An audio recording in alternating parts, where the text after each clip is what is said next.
Russia rushes 3,200 troops to save a crumbling front line. Ukraine watches them gather for 48 hours. One strike eliminates $1.2 billion in equipment and 847 soldiers in 9 minutes. On October 29, 2025, Zaporizhia Oblast, eastern Ukraine, Russian forces hold a salient 18 kilometers deep. 3 battalion tactical groups dug into defensive positions. They're surrounded on 3 sides, ammunition running low. Supplies cut off for 6 days. Ukrainian forces tighten the noose. Russian commanders scream for reinforcements. Moscow answers. The Russian General Staff assembles a relief force. 3,200 personnel from the 144th Motor Rifle Division, 47 T-80B VM tanks. Each tank costs $3.2 million. 62 BMP-3 infantry fighting vehicles at $1.4 million each. 38 self-propelled artillery pieces. 2 S-19 MSTAS howitzers worth $2.8 million apiece, plus fuel trucks, ammunition carriers, mobile air defense. Total equipment value exceeds $1.2 billion. This is Russia's answer. Overwhelming firepower to break the encirclement. March 20th. The relief force begins assembly at a staging area near Tokmak, 47 kilometers from the trapped units. Russian logistics officers work around the clock. Fuel convoys arrive. Ammunition trucks roll in. Maintenance crews prep vehicles. Commanders brief their officers. The plan is simple. Smash through Ukrainian lines. Relieve the surrounded troops. Re-establish the salient. Extract or reinforce. Mission completion estimated at 36 hours. But Ukrainian military intelligence watches everything. The GUR spots the assembly through satellite imagery. Commercial satellites from Planet Labs. 3-meter resolution photos updated every 90 minutes.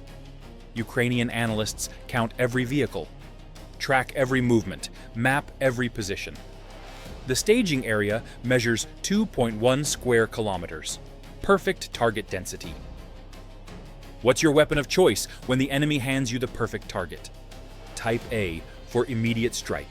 Type B for patience and maximum damage. Ukrainian commanders face a decision. Strike now or wait. Hit the staging area immediately with everything available, or let the Russians fully concentrate. More targets, higher value, but also more risk. If the relief force reaches the surrounded units, Ukrainian advantages evaporate. The encirclement breaks, momentum shifts. The decision goes to the operational command. They choose patience. Let Russia commit completely. Wait for maximum force concentration. Then eliminate everything in one overwhelming blow. It's a calculated gamble.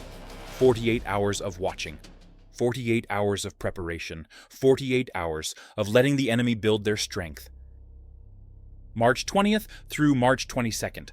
Russian reinforcements pour into Tokmak staging area. The tank battalion arrives first. 47 T-80 BVMs park in neat rows. Parade ground spacing. Textbook logistics. Infantry companies bed down in temporary barracks. Artillery sets up in designated firing positions. Air defense forms a perimeter. Panzer S-1 systems at each corner. The Russians follow doctrine perfectly. Everything by the book. Ukrainian reconnaissance drones orbit at 4,000 meters altitude, high enough to avoid detection. Russian air defense radar sees them, but doesn't engage. Too high. No threat assessment. The drones loiter for hours, mapping, recording, building targeting data. Every vehicle gets GPS coordinates. Every bunker gets marked. Every fuel dump gets flagged priority. March 21st. More Russian units arrive. Support elements, command vehicles, mobile hospitals, electronic warfare units, communications trucks. The staging area becomes a small city. 3,200 soldiers going about their business, eating, sleeping, checking equipment, waiting for orders. They have no idea they're sitting in a kill box. Ukrainian artillery brigades move into position. 155 mm 777 howitzers, donated by the United States. Maximum range 30 kilometers with Excalibur guided rounds. 6 batteries, 36 guns total. Each battery spreads across 2 kilometers. Concealment is everything. Ammunition trucks stack precision-guided rounds. Each Excalibur costs $112,000. Expensive, but devastatingly accurate. HIMARS launchers take their positions. High-mobility artillery rocket systems. 6 launchers, each carries 6 GMLRS rockets. Guided multiple launch rocket system, 70-kilometer range. Precision within 2 meters. 227mm warheads designed to shred light armor and personnel. 36 rockets ready to fly. Target coordinates already programmed. If you're seeing the scale of what's about to happen, take a second to hit subscribe. This is the detailed analysis you won't find anywhere else. Ukrainian drone units prepare their swarms, not FPV kamikaze drones this time. Artillery spotting drones, communication relay drones, electronic warfare drones, battle damage assessment drones. 47 unmanned systems ready to support the strike. Coordination is everything. March 22nd, 5:17 a.m. Russian commanders receive their orders. Begin movement at 6:30 a.m. Break through Ukrainian lines by 9 a.m. Reach surrounded units by 2 p.m. Simple timeline. Everyone understands their role. Tank crews start engines. Infantry boards vehicles. Artillery crews prep for road march.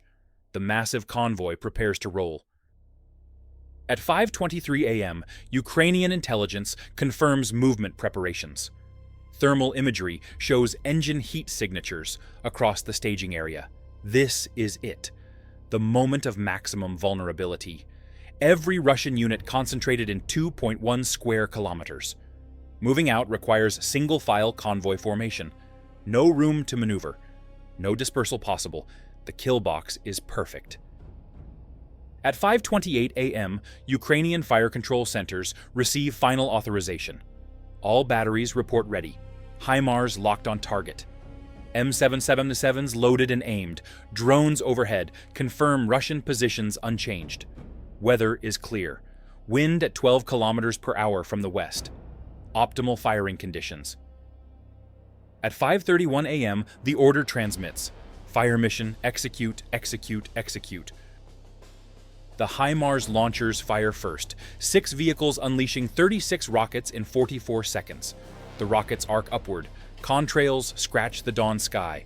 Russian air defense radar picks up the launches immediately. Pantsir S-1 systems engage. 30mm cannons roar. Missiles launch. They hit nothing. The GMLRS rockets fly at Mach 2.5. Too fast. Too many. 4 rockets get intercepted. 32 reach their targets. The rockets impact across the staging area in a programmed sequence. GPS guidance puts each warhead exactly where intended. The first salvo hits fuel storage. 18 tanker trucks carrying 840,000 liters of diesel explode simultaneously. Fireballs climb 200 meters. The blast wave flattens everything within 150 meters. Temperature spikes to 1,600 degrees Celsius. Secondary explosions chain through nearby ammunition trucks.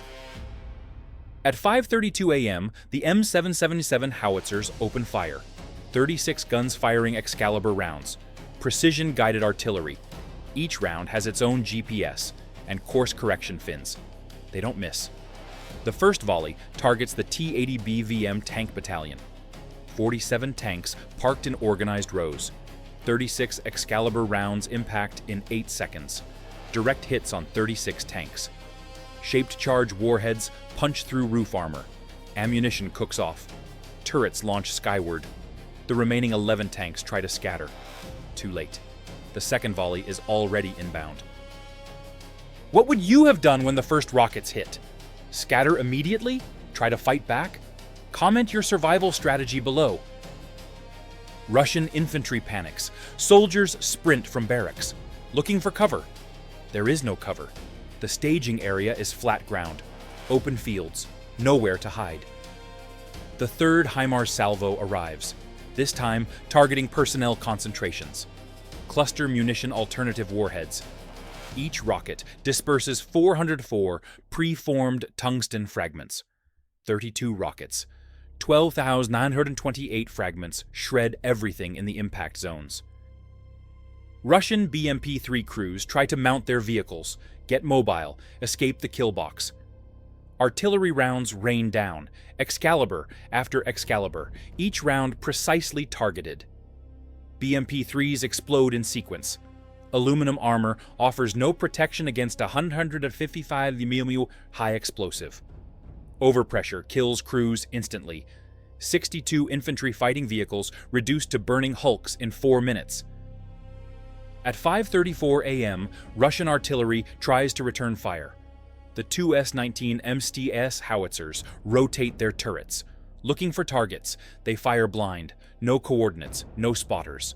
Shells impact 8 kilometers away. Empty fields. Meanwhile, Ukrainian counter-battery radar tracks their firing positions.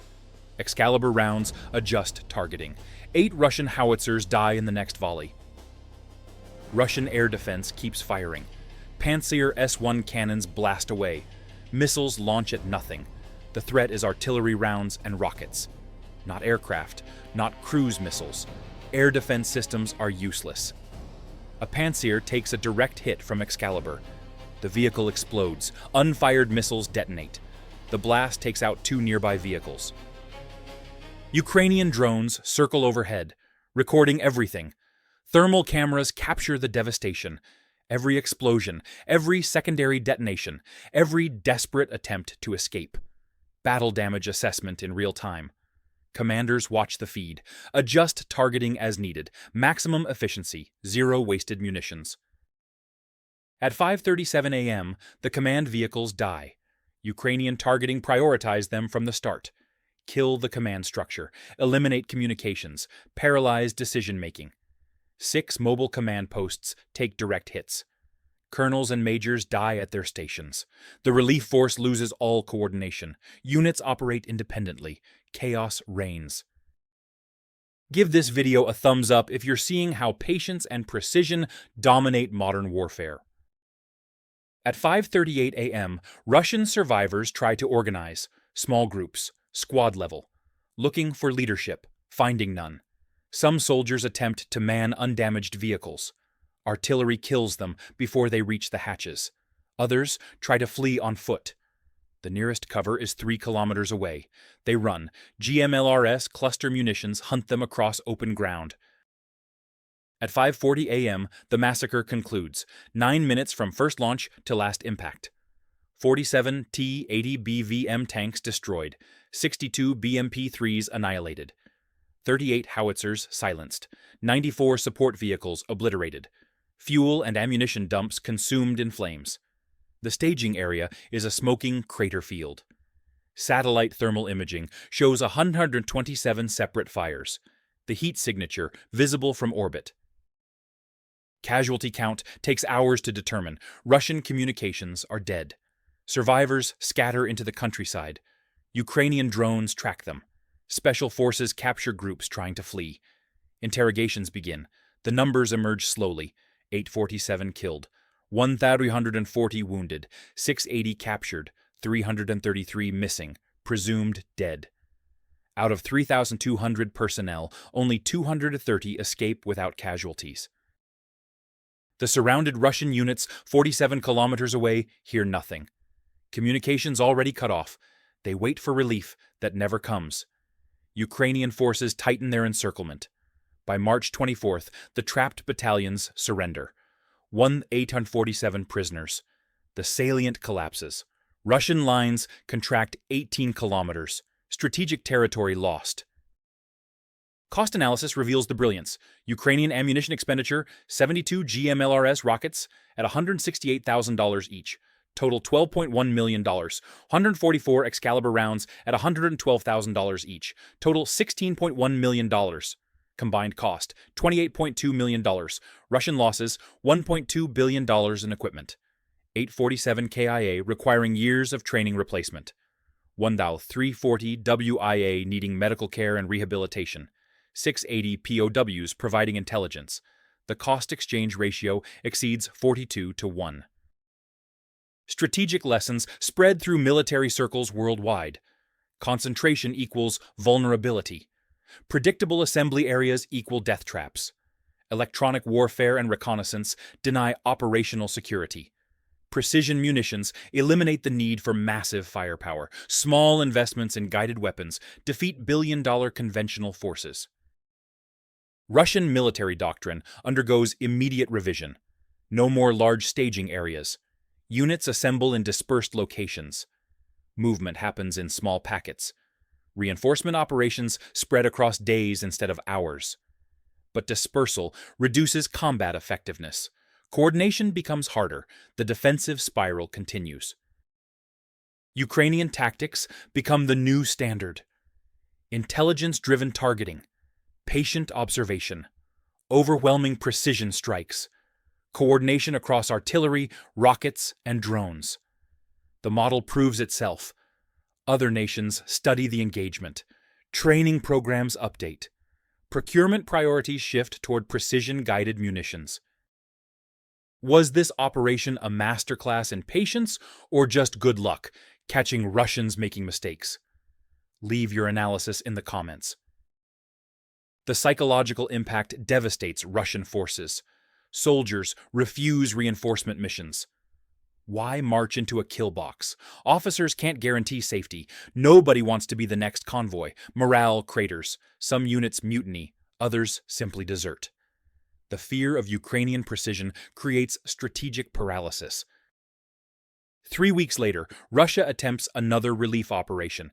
Different location, different approach, smaller units, night movement, electronic warfare coverage. Ukraine waits again. 36 hours this time, same result. HIMARS and artillery erase the force. The pattern holds. Patience plus precision equals victory. Modern warfare shifted in that 9-minute engagement. The era of massed reinforcement columns is over. Concentration without dispersion means annihilation. Technology allows small forces to destroy large ones through superior intelligence and targeting. Ukraine proved the concept. Now everyone copies it. The trapped Russian battalions that surrendered tell their story. They waited for salvation, heard the explosions 47 kilometers away, knew something went wrong. Hope died that morning. When Ukrainian forces offered terms, they surrendered immediately. No relief was coming, no rescue possible. The choice was captivity or death. Your engagement drives what we cover next. Subscribe, drop a comment, and hit that notification bell so you never miss these tactical deep dives. Intelligence intercepts reveal Russian command chaos after the strike, generals demanding answers. How did Ukraine know the assembly location? How did they achieve such accuracy? Why couldn't air defense stop it? The answers indict Russian operational security, poor discipline, predictable patterns, failure to adapt. The institutional rot shows through. This engagement rewrites the rules of reinforcement operations. Distance matters, dispersal matters, deception matters, electronic security matters. Every lesson written in blood and burning metal across 2.1 square kilometers of Ukrainian soil. Russia paid $1.2 billion for the education. Ukraine provided the curriculum free of charge. The staging area at Tokmak remains abandoned 6 weeks later. Burned-out vehicles sit where they died. Craters pock the landscape. Russian forces won't use it again. Ukrainian artillery coordinates remain programmed. Any return means instant death. The kill box stays active indefinitely. So here's your final question. Does patience always beat aggression in modern warfare? Could Russia have saved that relief force with different tactics? And what does this mean for future military operations when the enemy can watch everything you do? Drop your thoughts below. If you made it this far, you understand why this channel exists. Real analysis, real tactics, real lessons from actual combat. Subscribe now. Hit that like button. Share this with anyone who wants to understand how warfare actually works in 2025. Ukraine just taught a masterclass in patience and precision, and we broke down every second of it for you.